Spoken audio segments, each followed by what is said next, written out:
Hello students, welcome to KN Study Point. This is a special class for TGT English and I am Preeti ma'am.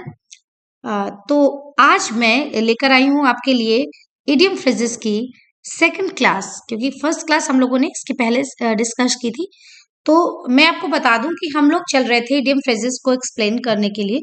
और एक बात important ये है कि idiom phrases को तैयार करने के लिए हमें केवल और केवल लर्न नहीं करना है, उन्हें उनका जो सिंबॉलिक मीनिंग है, उनका जो प्रतीकात्मक अर्थ है, उसे समझना है। ठीक है, तो सबसे पहले इस बात को मैं एक बार रिपीट कर रही हूँ, क्योंकि मैं अपने पहले वीडियो में भी ये बात बता चुकी हूँ, लेकिन जो व्यूअर्स ऐसे हैं जिन्होंने पहले नहीं पढ़ा हुआ है, तो वो कम से कम वो लोग भी इस बात को समझ लें कि जो आपके फ्रेज में वर्ड्स दिए होते हैं, उनकी मीनिंग को हम उसका फ्रेज का मीनिंग नहीं मानते। जैसे यहाँ पे लिखा हुआ build castle in the air, तो कैसल का मतलब होता है महल, कैसल मीन्स महल होता है। तो यहाँ पे आपका जो सेंस है, वहां पे कहीं पे भी महल का या एयर का मतलब हवा होता है, तो हवा का कोई भी सेंस नहीं है, यहाँ पे कुछ और मीनिंग निकलती है। तो सबसे पहले तो हम इस बात को समझ ले कि हमें जो फ्रेज हैं उनके हमको जो वर्डली मीनिंग है उस पर ध्यान नहीं देना है। ठीक है, चलिए तो स्टार्ट करते हैं।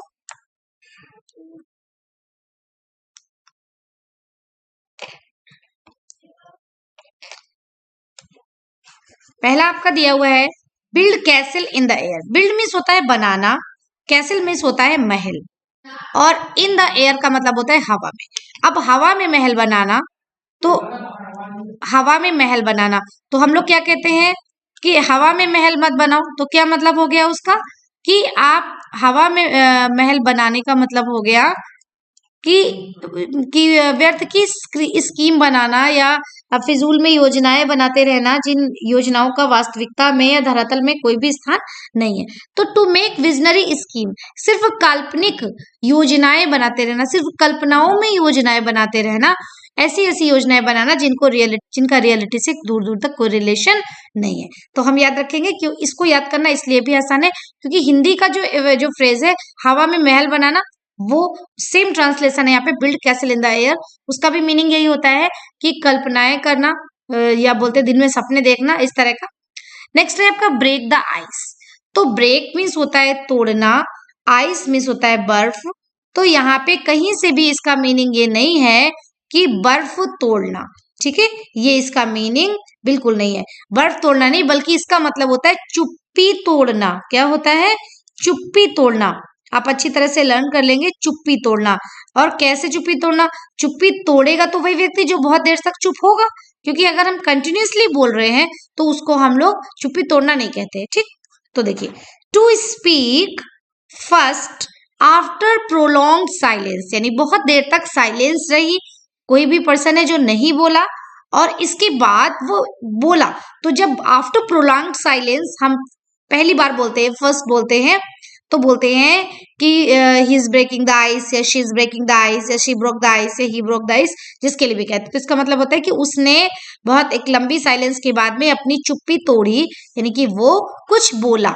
तो ब्रेक द आइस का मतलब आप याद रखेंगे कैसे, कि आइस तोड़ना। तो यहाँ पे आइस तोड़ना बर्फ तोड़ना नहीं है, बल्कि कुछ और तोड़ना है, और वो तोड़ना क्या है?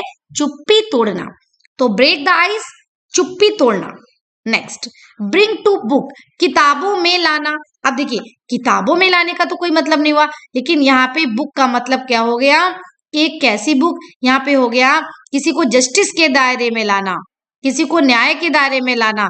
यानी कि आपने कोई ऐसा काम किया है और आपको एक दायरा है, आपको इसमें लाके खड़ा कर दिया गया कि आप बताओ आपने क्या किया है, यानी कि ये गलत काम किया है। तो किसी को पनिश करना या किसी को ये बताना कि आपने ये काम किया है, उस बात के लिए उसको जिम्मेदार ठहराना, उसकी गलतियों के लिए। तो टू पनिश या फिर to call to account. Bring to book, किताब में लाना। तो किताब का मतलब आप किसी न्याय की किताब से समझ सकते हैं कि कोई न्याय की नियम की पुस्तक है, उसमें लाना, यानी कि उसको पनिश करना, उसको दंड देना। ठीक है, next, breathe one's last. Breathe means होता है सांस लेना, वंस मतलब अपनी, और लास्ट का मतलब अंतिम। तो ये बहुत आसान है। वंस लास्ट, अपनी अंतिम सांस लेना, और अंतिम सांस लेने का मतलब क्या होता है? टू डाई, यानी कि मर जाना। टू डाई का मतलब मर जाना। मेरे हिसाब से बहुत सिंपल है, कोई भी स्टूडेंट इसमें कंफ्यूज नहीं हो सकता, इसमें कंफ्यूजन का कोई पॉइंट भी नहीं है। ब्रीथ वंस लास्ट, अपनी लास्ट ब्रीथ लेना मीन्स टू डाई, मर जाना।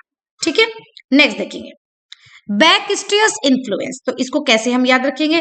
देखो बेटा, जैसे हम कहीं जाते हैं, हम कोई काम करते हैं, जैसे हमको एक सीढ़ी चढ़नी है, ठीक, बहुत ध्यान से समझेंगे, तो हम इस सीढ़ी को चढ़ते जा रहे चढ़ते जा रहे चढ़ते जा रहे, और हमको इस जगह पे पहुंचना है। तो हम यहाँ पे हैं, फिर हम यहाँ पे जाते हैं, फिर हम और ऊपर जाते हैं, और ऊपर जाते हैं, और ऊपर जाते हैं, और ऊपर जाते हैं, हम यहाँ पहुंचते हैं। तो हमें लग रहा है कि हम जो प्रयास कर रहे हैं ये हमारे एफर्ट्स है ना, ये हमारे एफर्ट्स है ना। तो हमें लगता है जो हम यहाँ पे जो पहुंचेंगे वो किसकी दम पर पहुंचेंगे? अपने एफर्ट्स की दम पर पहुंचेंगे।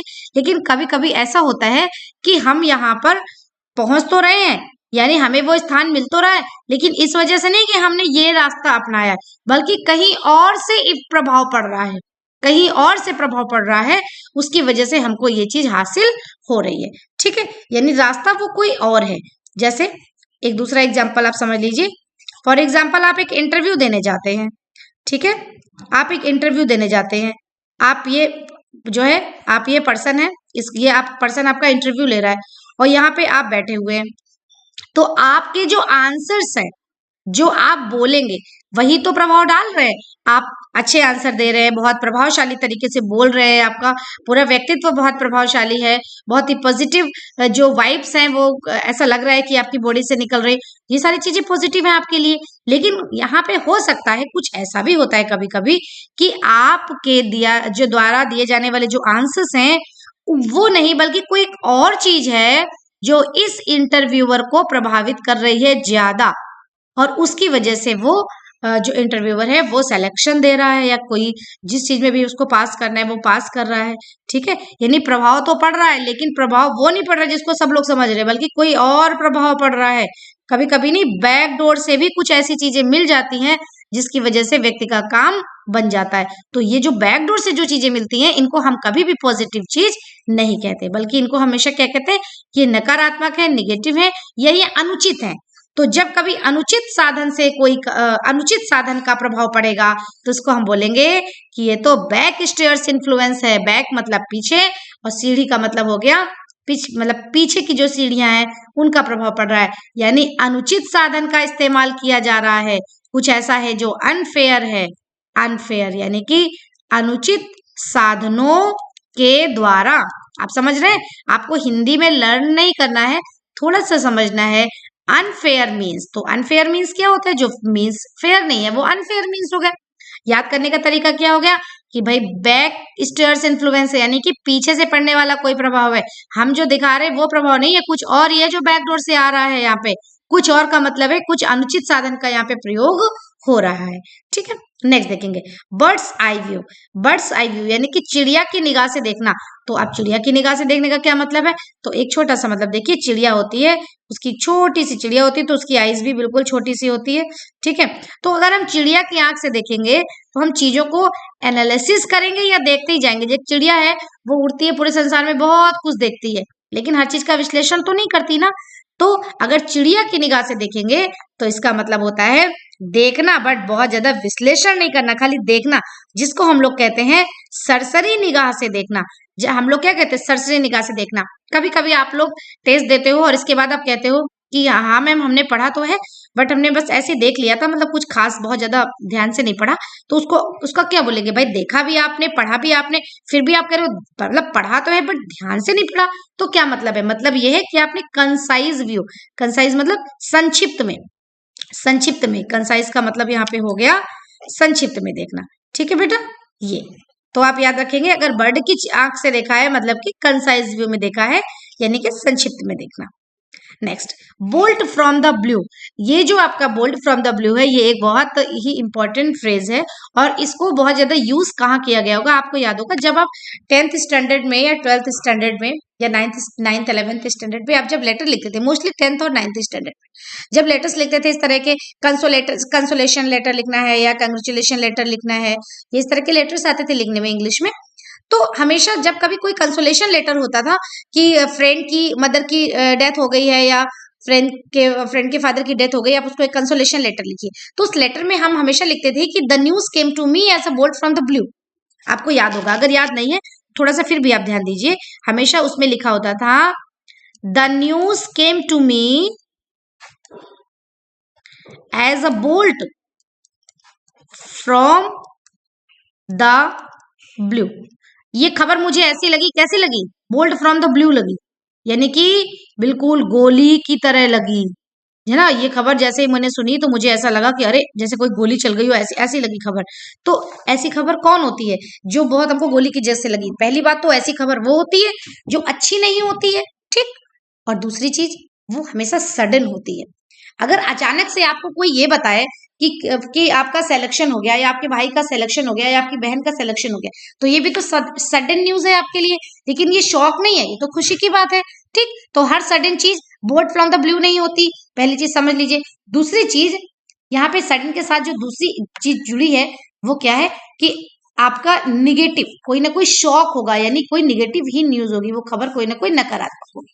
तो क्या होता है, इसका वर्डली मीनिंग तो हो गया बोल्ट फ्रॉम द ब्लू, जैसे गोली की जैसे कोई खबर आपको जो न्यूज है वो कैसी लगी हो, गोली की तरह, यानी सडन न्यूज होगी। पहली चीज तो ये देख लीजिए, यहाँ पे लिखा हुआ है सडन न्यूज होगी, और सडन न्यूज के साथ साथ ही वो अनएक्सपेक्टेड भी होगी, ठीक है बेटा, ध्यान से समझेंगे। सडन भी होगी और सडन के साथ साथ वो अनएक्सपेक्टेड भी होगी। तो यहाँ पे लिखा हुआ है अनएक्सपेक्टेड शॉक। शॉक का मतलब आपको मालूम ही है, शॉक है तो जाहिर सी बात है कोई ऐसा झटका है, तो इसका मतलब ये खबर कोई ना कोई नकारात्मक ही है, किसी की डेथ से रिलेटेड हो सकती है या अदर कोई भी शॉक हो सकता है। नेक्स्ट देखेंगे बर्न वंस बोट। अब देखिए इसको कैसे समझेंगे हम लोग।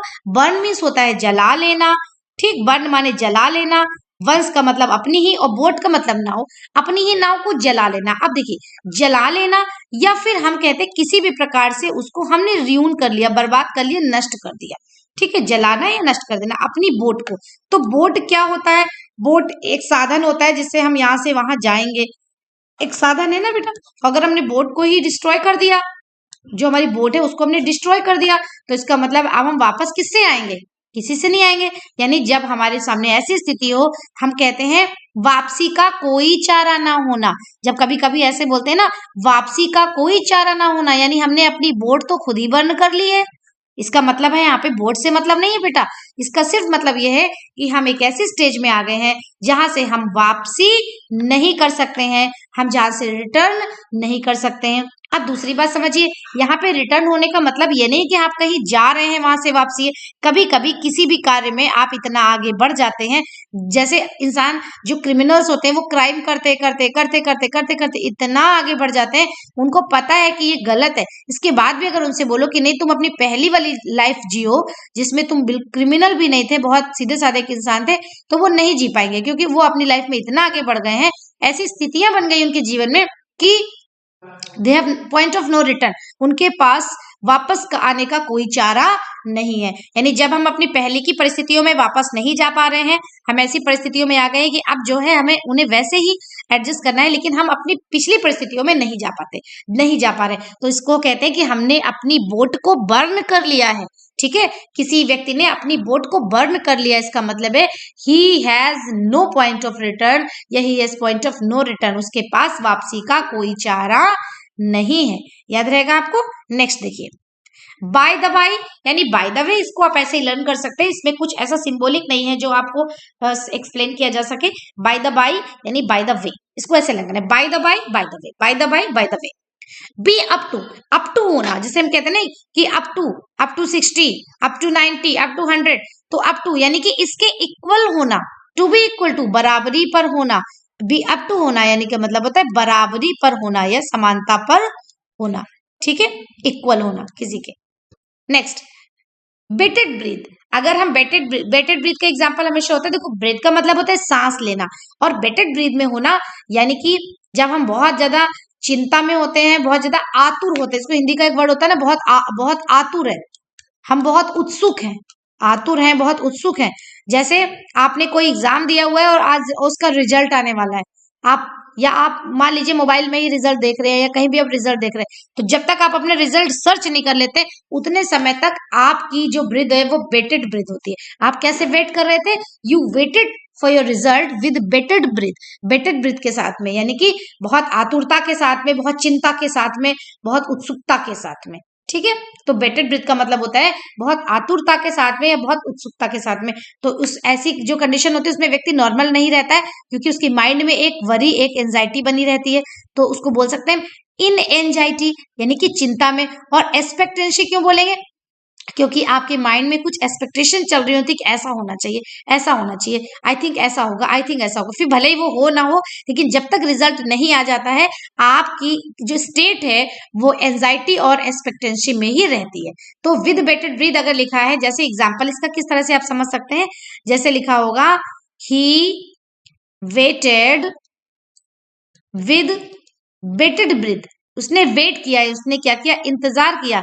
कैसे किया, विद बेटेड ब्रीथ। तो इसका मतलब है उसने कैसे इंतजार किया, बहुत आतुर होके, बहुत चिंतित होके, वो बहुत चिंतित होकर बैठा था, बहुत उत्सुकता लिए बैठा था, बहुत उसको उम्मीद थी, बहुत आतुर था। ऐसी कंडीशन में होना मतलब होता है with bated breath, bated breath के साथ होना। नेक्स्ट देखेंगे बैंडी वर्ड्स। तो बैंडी वर्ड्स कैसे वर्ड्स होते हैं, जो वर्ड्स हमको उलझाते हैं या हमको कुछ उल्टा कहते हैं, बहस करने वाला। बैंडी वर्ड्स ऐसे वर्ड्स होते हैं जिनमें बहस के शब्द होते हैं, बहस के शब्द होते हैं जिनमें हम बहस करते हैं सामने वाले से, या एक प्रकार से हम कहते हैं उलझना। ठीक है, ये हम कहते हैं उलझना, इस तरह का। नेक्स्ट देखेंगे बी इन वंस बॉनेट, किसी की बॉनेट में बी बन जाना। बी मतलब मधुमक्खी होता है, तो किसी की बॉनेट में आप बी बन के भिन भिन भिन भिन भिन भिन कर रहे हैं, इसका मतलब होता है परेशानी का कारण होना। ठीक है, बाइट द डस्ट, डस्ट को बाइट करना। आप कैसे लर्न करेंगे, बाइट द डस्ट। देखो बाइट का मतलब होता है काटना, और खास तौर पे कैसा काटना, दांत से काटना, क्योंकि अगर ऐसे किसी चीज से चाकू से काटे तो हम बोलेंगे कट किया, लेकिन बाइट दांत से काटने को बोलते हैं ना, तो दांत से मुंह से कोई चीज खाना, काटना। और डस्ट का मतलब होता है धूल। हालांकि धूल को काटते नहीं है, धूल तो धूल के लिए बोलते हैं ना, धूल चाटना, धूल चटाना। तो यहाँ पे चाटने की बजाय लिक शब्द की, चाटने को इंग्लिश में लिक बोलते हैं ना, LIC के, लेकिन यहाँ पे लिक की बजाय यहाँ पे यूज किया गया है बाइट, यानी काटना। तो कुल मिला के लगभग लगभग अर्थ वही निकल रहा है कि धूल खाना, धूल काटना। तो यहाँ पे सेंस हो जाएगा धूल, धूल चाटना। ठीक, तो धूल चाटने का मतलब क्या होता है, हार जाना। कहते हैं ना दुश्मनों को धूल चटा दी, तो चटा दी यानी हरा दिया, लेकिन धूल चाट लिया तो क्या मतलब हो गया, हारना। To be defeated, to be माने होना, डिफीटेड अगर लिखा होता टू डिफीट। ये थोड़ा ग्रामर पे बहुत ध्यान दीजिए, जिनकी ग्रामर वीक है। ठीक है, ग्रामर पोर्शन भी बहुत जरूरी है ना आपका। अगर लिखा है टू डिफीट तो मतलब ये इन्फिनिटिव हो गया, हराना। लेकिन अगर लिखा है टू बी इन्फिनिटेड, ये आपका हो गया पैसिव वॉइस, यानी कि हार जाना। तो बाइट द डस्ट, आप याद रखना डस्ट माने धूल मिट्टी, तो धूल को खा लेना, धूल को चाट लेना, मीन्स हार जाना, to be defeated. Next blue stocking. Blue stocking महिला, हम ऐसे याद रखेंगे, ब्लू स्टॉकिंग महिला ऐसी होती है जो शिक्षित होती है लेकिन ज्ञान का दिखावा करने वाली होती है। यानी कि वो जिस भी सोसाइटी में बैठती है वो ये चाहती है कि सभी लोग ये जाने कि ये बहुत एजुकेटेड है, ये बहुत एजुकेटेड है, ये सब लोग जाने। हालांकि एजुकेटेड को ये शो ऑफ नहीं करना होता है कि हम एजुकेटेड है, क्योंकि अगर वो एजुकेटेड है तो उस अपने मैनर से, अपने बातचीत से, अपने कपड़ों से, और अपने सभी व्यवहार से, जितने भी व्यवहार के पक्ष है सभी से वो पता चलेगा कि वो एजुकेटेड है। लेकिन कुछ लेडी ऐसी होती हैं जो अपने व्यवहार से बहुत ज्यादा शो ऑफ करना चाहती हैं कि भाई सब लोग जान जाओ मैं बहुत एजुकेटेड हूँ, मैं बहुत एजुकेटेड हूँ। ऐसा शो ऑफ करने वाली लेडी को ब्लू स्टॉकिंग बोला जाता है। ठीक है, तो अगर आप आपके अगल बगल आसपास पड़ोस जिनको भी आप जानते हो में अगर कोई ब्लू स्टॉकिंग विमेन है, विमेन के लिए यूज करते हैं इसको, मैन के लिए यूज नहीं करते इस वर्ड को, तो आप ऐसे भी इसको याद रख सकते हैं कि फला व्यक्ति ब्लू स्टॉकिंग है, तो आप समझ जाएंगे ब्लू स्टॉकिंग किसे कहते हैं। यहाँ पे ब्लू स्टॉकिंग का मतलब किसी भी स्टॉकिंग या नीले से बिल्कुल भी नहीं है। ठीक है, और एक बात और समझो बेटा, अगर आप इस तरह से समझते हुए चलेंगे तो आपको बार बार उसको ये नहीं होगा कि मैं भूल रही हूँ, आपको बहुत अच्छे से याद बना रहेगा। ठीक है, अब अगला देखो बुक वार्म। ये तो बहुत आसान सा है, आप लोग पढ़ते आए। बुक वार्म मतलब बुक मतलब किताब, और वर्म का मतलब क्या होता है, वार्म मतलब होता है कीड़ा। तो किताबी कीड़ा, किताबी कीड़ा किसको बोलते हैं हम लोग, a person in the habit of, a person in the habit of pouring over books, जो किताबों में ही पौर रहता है, डूबा रहता है, उसको बोलते हैं बुक वर्म। ठीक है, next bring down the house. House को क्या करना, ब्रिंग डाउन करना। आप देखो ब्रिंग मतलब लाना, डाउन नीचे, bring down the house, house में लाना, तो इसका मतलब होता है प्रशंसा प्राप्त करना। यानी आप समझिए घर को हमेशा पॉजिटिव का संकेत माना जाता है। अगर हम ब्रिंग डाउन ला रहे हैं घर में तो इसका मतलब है हम कुछ अच्छा पा रहे हैं। अच्छा का मतलब हम प्रशंसा पा रहे हैं, यानी एप्लाउज। एप्लाउज क्या होता है? एक प्रकार की प्रशंसा, शाबाशी। आपने एक वर्ड पढ़ा होगा एप्लाउडेड। जब आप पढ़ेंगे डायरेक्ट इनडायरेक्ट तो आप पढ़ेंगे ही एप्लाउडेड, मतलब उसने प्रशंसा की। तो एप्लाउज का मतलब प्रशंसा हो गया यहाँ पे, ठीक। तो रिसीव एप्लाउज मीन्स प्रशंसा प्राप्त करना, ठीक। नेक्स्ट हो गया आपका ब्रोबीड। ब्रोबीड का मतलब होता है to bully, very simple. Next bad egg. Egg का मतलब यहाँ पे हो गया अंडा। तो अंडे का मतलब यहाँ पे अंडा नहीं है, कुछ कोई खराब, बैड एग यानी कोई खराब अंडा नहीं है, बल्कि यह मतलब है कोई खराब व्यक्ति। और व्यक्ति कैसा खराब है? ऐसा नहीं किसी ने नहाया नहीं तो ये गंदा व्यक्ति हो गया, वैसा नहीं। जो बेकार का इंसान है, जो किसी काम का इंसान नहीं है, बिल्कुल वर्थलेस है, ठीक है। जिस इंसान की कोई वैल्यू नहीं है, उसका कोई काम नहीं है, उसका कोई यूज नहीं है, उसका कोई महत्व नहीं है, ऐसे पर्सन को बैड एग या बुरा अंडा कहा जाता है, ठीक है। तो अब याद रखेंगे, अगर हमको कहना है कि फला व्यक्ति बुरा अंडा है, तो बुरा अंडा का मतलब समझ लो, जिसको हम लोग हिंदी में बोलते हैं कि वर्थलेस फेलो है, यह किसी काम का नहीं है, ठीक है, जिसका कोई महत्व नहीं है, कोई काम नहीं है। नेक्स्ट देखेंगे बिसाइड द मार्क। ये याद कर, ये बहुत एग्जाम में पूछा जाता है, उसको याद करने का मतलब देखो क्या है बेटा। देखो बिसाइड मतलब होता है के बगल में, ठीक। और मार्क का मतलब क्या होता है? मार्क का मतलब क्या होता है? जैसे ये मार्क है, जैसे लिखा है ये मार्क है, ठीक। अब बगल का मतलब होता है यहाँ पे या फिर यहाँ पे। लेकिन अगर हम इसी पॉइंट के ऊपर में है तो हम तो बोले जो एट द पॉइंट है, तो एट द पॉइंट अगर है तो अलग बात हो गई। लेकिन अगर हम पॉइंट पे नहीं है, बिसाइड द मार्क यानी उस मार्क के अगल बगल नहीं है, अगल बगल है, या फिर हम एट द मार्क नहीं है, तो इसका मतलब हो गया इररेलेवेंट। इररेलेवेंट का मतलब आप समझते हो, जो चीज संबंधित नहीं है, यानी असंबंधित। असंबंधित। अगर रेलिवेंट है, देखिए RELEVANT, अगर रेलिवेंट है इसका मतलब संबंधित है। लेकिन अगर उसने कह दिया इररेलेवेंट है, यानी कि इररेलेवेंट का मतलब हो गया नॉट टू दी पॉइंट, उस पॉइंट पे ना होना, सीधी बात ना होना, सीधा संबंधित ना होना, ठीक है, इररेलेवेंट है। तो बिसाइड द मार्क है, कैसे याद रखेंगे भाई? अगर कोई चीज मार्क पे थी तो बिल्कुल रेलिवेंट थी, बिल्कुल प्रासंगिक थी, बिल्कुल संबंधित थी, उसी की थी। लेकिन ये एट द मार्क नहीं है, ये बिसाइड द मार्क है, यानी कि मार्क से बगल में। इसका मतलब है ये पूर्णतः संबंधित नहीं है, यानी ये है इररेलिवेंट, ठीक है। तो ये आपके 60 क्वेश्चंस थे जो आपके हो गए हैं। इसके आगे 61 क्वेश्चन है आपका, बर्न वंस फिंगर्स। अपनी फिंगर्स को जला लेना, ठीक है। अपनी फिंगर्स को जला लेने का मतलब क्या होता है भाई? अगर हम अपनी फिंगर को जला लेंगे तो हमको क्या मिलेगा?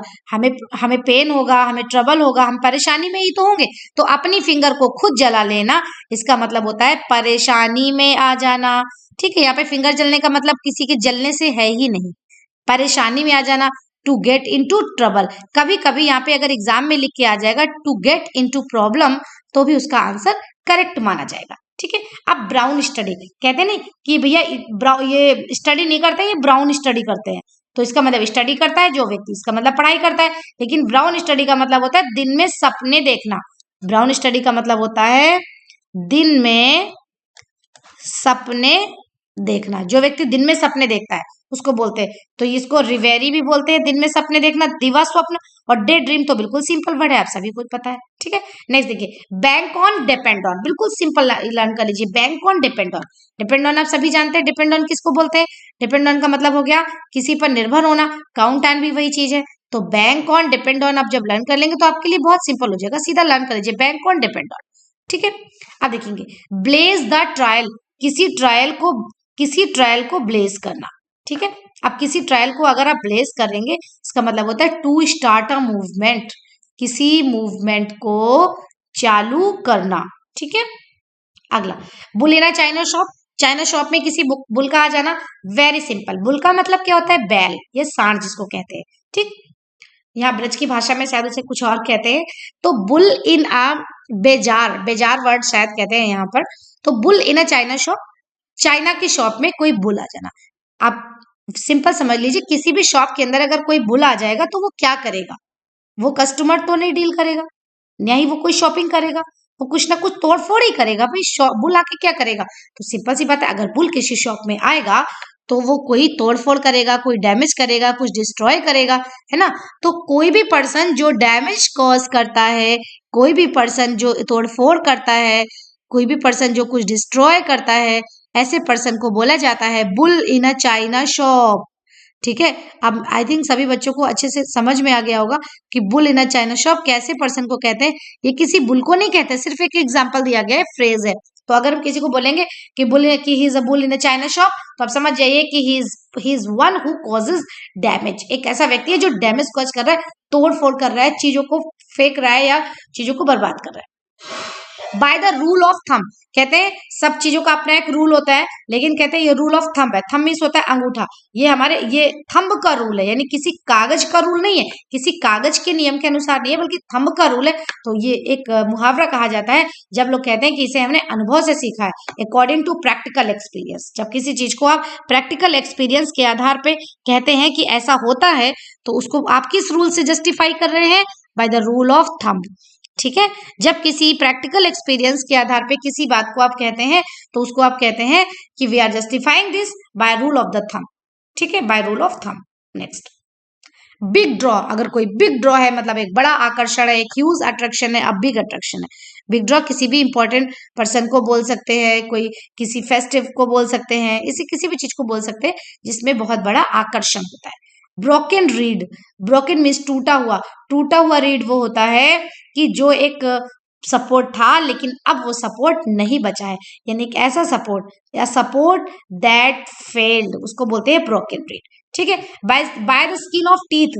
अच्छा देखो, टीथ जो होती है, टीथ जो होता है, जैसे ये टीथ है आपका, तो टीथ के ऊपर भी आपने पढ़ा होगा साइंस में, एक लेयर बनी होती है ना। लेकिन वो लेयर इतनी बड़ी ऐसी नहीं होती कि आप उसको छू के जान जाए कि देखो ये लेयर है। आप छुएंगे तो आपको खाली टीथ ही टीथ पता चलेगा, आपको लेयर पता नहीं चलेगी। हालांकि लेयर होती है, बट वो इतनी मतलब इतनी पास होती है और इतनी महीन होती है कि वो आप अपनी आंखों से उसको महसूस नहीं कर सकते, अपने उंगली से छू के भी महसूस नहीं कर सकते। तो वो चीज होती है, बट कैसी होती, बहुत ही नैरोली होती है, बहुत नजदीक होती है, बहुत ही क्लोजली होती है, इतनी कि हम लोग उसको अपनी आंखों से या अपने हाथ से छू के महसूस नहीं कर सकते। तो जब टीथ की जो स्किन का आवाज है कि दांत की स्किन की बात आ जाए, तो आप समझ ना भैया बहुत नैरोली मामला है। ठीक है, बहुत क्लोजली मामला है। जैसे हम क्या कहते हैं, हम कहते हैं बाल की खाल निकालना। आपको याद है ना, बाल की खाल, बाल खुद इतना पतला होता है, उसकी खाल क्या निकालोगे? तो वैसे ही समझ लो by the skin of the teeth. अगर टीथ की स्किन की बात हो रही है तो आप ये बात याद रखेंगे कि बहुत नैरोली मामला है, बहुत ही सकरा या बहुत ही नजदीकी मामला है। बोन ऑफ कंटेंशन, ये आपका वही है जिसको हम बोलते थे एप्पल ऑफ डिस्कॉर्ड। ठीक है, आप याद कर लीजिए, आपने शायद कल की क्लास में पढ़ा भी था। एप्पल ऑफ डिस्कॉर्ड क्या है? एप्पल ऑफ डिस्कॉर्ड होता है झगड़े की जड़, या उसको हम बोन ऑफ कंटेंशन भी बोलते हैं। ठीक है, बोन ऑफ कंटेंशन भी बोलते हैं, और मीनिंग क्या हो गई? Cause of quarrel, cause of quarrel. अगला, बिट ऑफ वंस माइंड या पीस ऑफ वंस माइंड। अब देखो, पीस ऑफ वंस माइंड किसी के माइंड की का piece, bit of one's mind मतलब होता है फटकारना किसी को डांटना, टू स्कोल्ड। ठीक, बॉर्न विथ सिल्वर स्पून, चांदी का चम्मच लेके बॉर्न होना। वेरी सिंपल, जो व्यक्ति चांदी का चम्मच लेके पैदा हो रहा है, इट मीन्स कि he is born in a rich family. जैसे अभी आपने पढ़ा, न्यूज़पेपर में पढ़ा होगा कि अंबानी परिवार में एक न्यू बेबी बॉर्न हुआ है, मेल। तो उसके लिए बोल सकते हैं कि he is born with silver spoon, कि वो इतनी बड़ी फैमिली में पैदा हुआ है। इतने उसके लिए ये मायने नहीं रखता कि चलो हम टीजीटी का एग्जाम क्लियर कर ले, हम कोचिंग कर ले, हम ये कर ले, वो कर ले, तो हम सेलेक्ट हो जाएंगे। उसके लिए ये सब चीजें मायने नहीं रखती। जिन लोगों के लिए ये जॉब वाली बातें बहुत छोटी मोटी बातें होती हैं, तो उनके लिए बोलते हैं कि हिज बॉर्न या they are born with silver spoon, चांदी का चम्मच लेकर पैदा हुए हैं, यानी कि बहुत रिच फैमिली में जन्म लेना। ठीक है, next, burn candle at both ends. अब देखिए, कैंडल जो होती है आपकी बेटा, कैंडल का तरीका क्या होता है कि कैंडल जो आपकी होती है उसके बीच में एक धागा होता है और बाकी आपका वैक्स होता है। ठीक है, तो ये धागा जो है जब आपका जलने लगता है, ये धागा आपका जलता है, तो ये जो मोम होता है, ये मोम पिघल पिघल के या तो पिघल के गिरता है या तो फिर वो जल जाता है। लेकिन आपका जो कैंडल है वो एक छोर से खत्म हो रही है, लेकिन धागा तो पूरे में होता है। पता चला कैंडल को आपने इधर से भी जला दिया। ठीक है, तो इधर से भी हम जला रहे हैं और उधर से भी जला रहे हैं, और उस कैंडल को फिर हमको ऐसे पकड़ना पड़ेगा क्योंकि वो जमीन पे रख के तो हम जला नहीं पाएंगे। इधर से भी जल रही है और इधर से भी जल रही है, तो दोनों ओर से जल्दी जल्दी से अगर हम मोम को नष्ट कर रहे हैं तो इसका मतलब सिर्फ हम बर्बादी कर रहे हैं, तरीका तो है नहीं है। तो इसको एंटर माने क्या होता है, बर्बाद करना। मोम को दोनों ओर से जलाना, मोमबत्ती को कैंडल को दोनों छोर से जलाने लगना मतलब बर्बादी करना। Very simple, twist candle. Next, bye fits and starts. देखो फिट्स को आप समझ लेना, फिट से ऐसे लर्न करना। फिट मतलब क्या होता है, आपने सुना होगा किसी को फिट पड़ते हैं, फिट पड़ने का मतलब किसी को दौरे पड़ते हैं, ठीक है। अब जब किसी को दौरे पड़ते हैं तो वो व्यक्ति उस समय तो नॉर्मल नहीं रहता है, वो बहुत पैनिक हो जाता है, उसको कुछ सिम्टम्स होते हैं स्पेशल।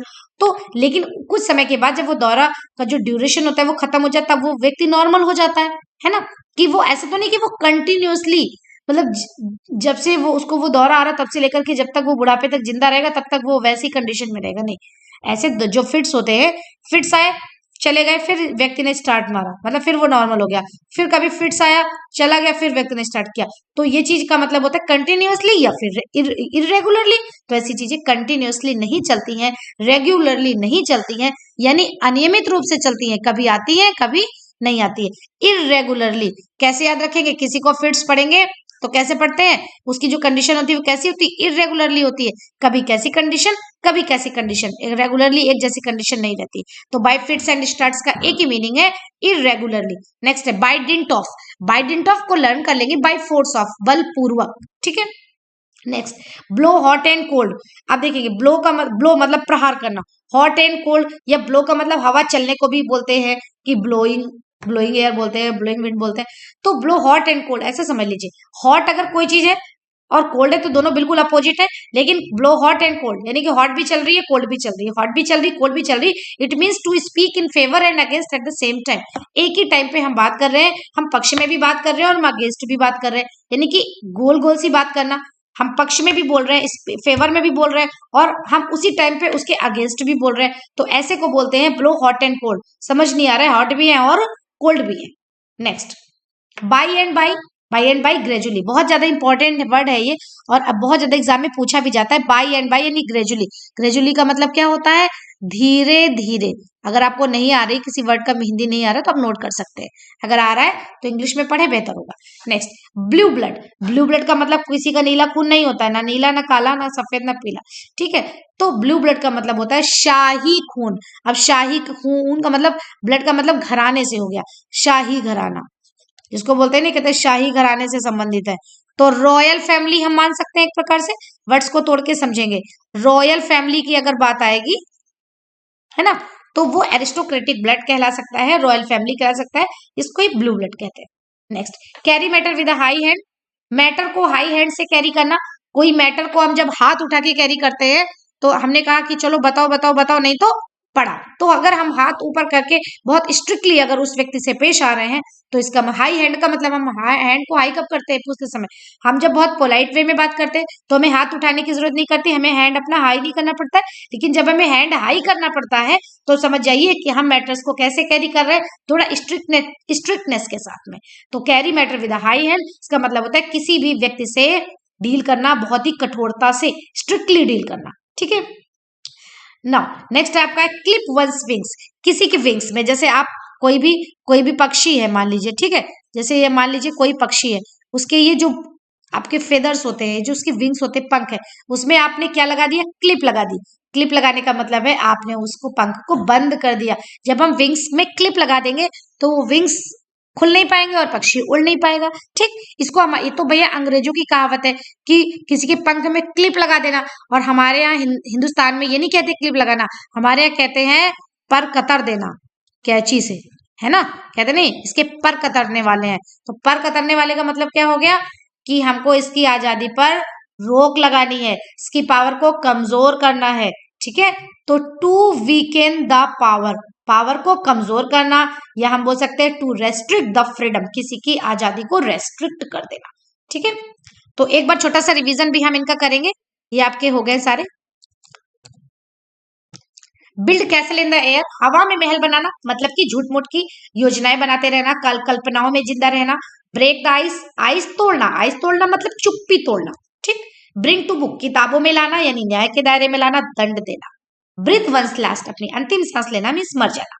बैक स्टेयर्स इन्फ्लुएंस, पीछे की स्टेयर से इन्फ्लुएंस आ रहा है मतलब कुछ अनुचित प्रभाव आना। अनफेयर मीन्स के द्वारा, by unfair means bird's eye view, चिड़िया की निगाह से देखना मतलब सरसरी निगाह से देखना। छोटी सी निगाह चिड़िया की होती है, लर्न करने के लिए खाली काफी है। सरसरी निगाह से देखना, कंसाइज व्यू में देखना। बोल्ड फ्रॉम द ब्लू यानी कि कोई सडन न्यूज हो जो अनएक्सपेक्टेड है, बैड है, शॉक है हमारे लिए, उसको बोलते हैं bolt from the blue. Burn one's boat, अपनी बोट को जला लेना यानी वापसी का कोई चारा ना रखना। By the way, be up to होना means to be equal to, बराबर होना। बेटेड ब्रीथ के साथ में कुछ करना यानी बहुत चिंतित होकर के, बहुत आतुर उत्सुक होकर के। बैंडी वर्ड्स ऐसे शब्द जो उलझाते हैं, जो रैंगल करते हैं, जो बहस करने के शब्द होते हैं। बी इन वंस बॉनेट का मतलब होता है परेशानी का कारण होना। बाइट द डस्ट, डस्ट को खा लेना मतलब टू बी डिफीटेड, हार जाना। ब्लू स्टॉकिंग एक ऐसी महिला होती है जो कि एजुकेटेड होती है बट पेडेंटिक लेडी होती है, मीन्स कि she is having a habit of showing his knowledge, showing his education, उसको हैबिट होती है अपनी एजुकेशन को बहुत शो ऑफ करने की। बुकवर्म किताबी कीड़ा होता है, एक ऐसा व्यक्ति जो हमेशा किताबों में डूबा रहता है। ब्रिंग डाउन द हाउस, किसी को ब्रिंग डाउन, हाउस को ब्रिंग डाउन लाना मतलब होता है किसी की खूब प्रशंसा करना, सॉरी करना नहीं बल्कि प्राप्त करना, रिसीव अप्लाउस, क्योंकि ब्रिंग डाउन का मतलब लाना होता है। Browbeat means to bully. Bad egg, एक खराब अंडा है मतलब अंडा खराब नहीं है, यहाँ पे मतलब है कोई बेकार का आदमी जो किसी काम का नहीं है। बिसाइड द मार्क, अगर कोई चीज है तो इररेलेवेंट है। अपनी फिंगर्स को जला लेना मतलब मुसीबत में पड़ जाना। ब्राउन स्टडी करना मतलब दिन में सपने देखना। Bank on, depend on. Brace the trial, to start a movement, किसी मूवमेंट को आप स्टार्ट करना। Bull in a china shop, बताया था मैंने, अगर बुल आ गया है तो चाइना शॉप में, इट मीन्स कि एक ऐसा पर्सन हु कॉजेज डैमेज, जो डैमेज कॉज कर रहा है, या हु कॉजेज डिस्ट्रक्शन, या वो डिस्ट्रक्शन को कॉज कर रहा है। By the rule of thumb, अगर कोई चीज अकॉर्डिंग टू प्रैक्टिकल एक्सपीरियंस है तो उसको ही हम लोग कहते हैं by the rule of thumb है, ठीक है। बिग ड्रॉ, एक बहुत बड़ा ड्रॉ है, मीन्स बहुत बड़ा अट्रैक्शन है, बिग अट्रैक्शन या ह्यूज अट्रैक्शन, एक बहुत बड़ा आकर्षण। ब्रोकन रीड, एक ऐसा ब्रोकन रीड है, टूटा हुआ रीड है, में से एक ऐसा सपोर्ट है जो कि अब सपोर्ट नहीं बचा है, अब फेल हो चुका है। By the skin of teeth, दांतों की स्किन की जब बात आएगी तो मतलब बहुत क्लोजली या बहुत नैरोली। बोन ऑफ कंटेंशन, झगड़े की जड़ यानी कि कॉज ऑफ क्वेरल। बिट या पीस ऑफ वंस माइंड, फटकारना किसी को। चांदी का चम्मच लेके पैदा होना यानी रिच फैमिली में पैदा होना। कैंडल को दोनों किनारों से जला देना मतलब बर्बाद करना। Bye fits and start, fit आए स्टार्ट, फिट आए फिर स्टार्ट मतलब इरेगुलरली, लर्न कर लीजिए, बहुत पूछा जाता है। Next, by dint of means by force of. Blow hot and cold, कभी हॉट होना कभी कोल्ड होना, अपोजिट है, यानी कि to speak in favour and against at the same time. By and by, gradually, धीरे धीरे। ब्लू ब्लड, एक एरिस्टोक्रेटिक ब्लड है, एक रॉयल फैमिली से रिलेटेड होना, संबंधित होना या बिलोंग करना। Carry matter with a high hand, अगर हम किसी मैटर को कैरी कर रहे हैं और कैसे, हैंड को हाई करके, इसका मतलब है कठोरता से, स्ट्रिक्टनेस के साथ में, विद स्ट्रिक्टनेस डील करना है, टू डील, या फिर to deal with a person strictly. Now this is the last question. Clip one's wings, किसी के विंग्स को क्लिप कर देना, किसी के पंखों पे लगाम लगा देना, पंखों को रोक देना, पंखों को कट कर देना, किसी भी प्रकार से किसी भी व्यक्ति की आजादी को रोकना, आजादी पर प्रतिबंध लगाना, उसकी शक्तियों को कमजोर बनाना, टू वीकन द पावर, ठीक है। तो ये मैंने आपको आज 40, कल आपने 40 पढ़े थे, आज 41 to 80 आपने पढ़े, ये भी 40। ये आई थिंक ये आपको 80 फ्रेजेस अच्छे से समझ में आए होंगे और आप इनका बहुत अच्छे से रिवीजन भी करेंगे। एंड आई होप कि आपको बहुत अच्छा लगेगा पढ़ के। और प्लीज अगर आपको ये वीडियो अच्छा लगे तो आप मुझे जरूर बताएं कि आपको ये कैसे समझ में आए, आपको लर्न करने में कुछ भी मदद मिली या नहीं मिली। जैसे आप पहले लर्न करते थे, और लर्न करने के मैक्सिमम जो बच्चे होते हैं वो लर्न करते हैं और उनको भूलते हैं क्योंकि उनको किसी चीज से रिलेट नहीं करते। बट आई थिंक आपको ये तरीका अच्छा लगेगा, बहुत अच्छा लगेगा। तो आप लोग इस वीडियो को ध्यान से देखें, समझें, नोट्स बनाएं और प्लीज कमेंट बॉक्स में अपने कमेंट्स जरूर करें। Thank you.